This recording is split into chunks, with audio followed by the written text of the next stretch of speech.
La plupart des différences dans les sites de restriction ou polymorphisme des sites de restriction concernent des changements dans les séquences non codantes qui n'ont d'effet ni sur l'expression des gènes ni sur le phénotype. La différence des cartes de restriction entre individus est appelée donc polymorphisme de taille des fragments de restriction ou bien la technique RFLP. Alors là, vous voyez cette technique, c'est toujours au niveau d'un gel d'agarose, c'est-à-dire par la technique électrophorèse sur gel. Je vais séparer les fragments de restriction pour différents individus. Voilà l'individu A, B, C, D et E. Et je pourrai à la fin comparer cette carte de restriction des différents individus. Bien sûr, les individus ayant des cartes de restriction pareilles ou très proches sont des individus apparentés. Si j'ai par exemple deux individus, ou bien là, dans deux puits, j'ai eu la même carte de restriction, c'est-à-dire c'est exactement la même personne. Par exemple, en criminologie, je vous ai dit parfois on l'utilise. Donc, je mets dans deux différents puits, là l'ADN du suspect, c'est-à-dire de la personne qu'on suspecte qu'elle est le criminel, et dans le deuxième, l'ADN provenant des cellules qu'on a prélevées sur la scène des crimes. Si la carte de restriction elle est exactement la même, c'est-à-dire le suspect, c'est vraiment le criminel. Sinon, donc le suspect, ce n'est pas le criminel, il faut chercher une autre personne.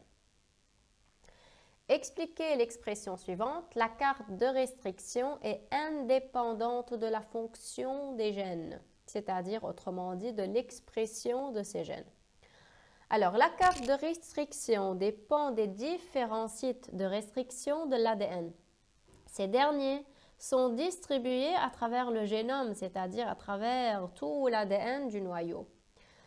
Et ces sites de restriction sont à la fois présents dans les régions non codantes et dans les régions codantes.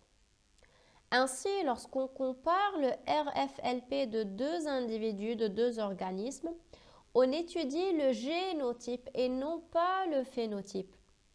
Ceci permet d'étudier le génome, l'ensemble du génome, c'est-à-dire les séquences codantes et les séquences non codantes, et pas seulement les séquences codantes du génome, exprimant le phénotype. C'est pourquoi qu'on dit cette carte de restriction, comme elle est distribuée sur les deux séquences codantes et non codantes, elle est indépendante de la fonction, c'est-à-dire autrement dit de l'expression de ces gènes dans le phénotype.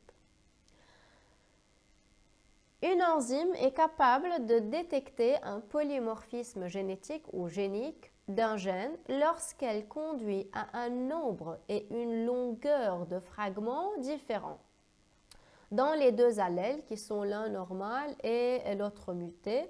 De cette façon, j'obtiens différentes tailles. Sur l'électrophorèse, je peux avoir différentes bandes qui migrent à différents niveaux. Ce qui fait, je peux dire, voilà, il y a un allèle normal, un autre muté, et je détecte ce polymorphisme génique.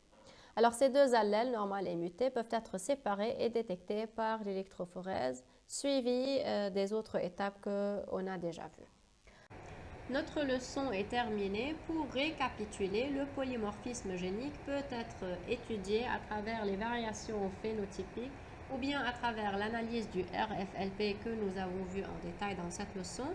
Cette technique nécessite d'avoir recours aux enzymes de restriction qui vont séparer l'ADN en plusieurs fragments. Ces fragments vont être migrés sur le gel de l'électrophorèse sous le champ électrique. Puis, suite à cette migration, les fragments vont être transférés sur une membrane et puis hybridés avec une sonde. Cette sonde va émettre une fluorescence ou bien une certaine radioactivité qui va être détectée sur un film autoradiographique et par la suite, j'obtiens une carte de restriction qui me montre s'il existe un polymorphisme génique ou non.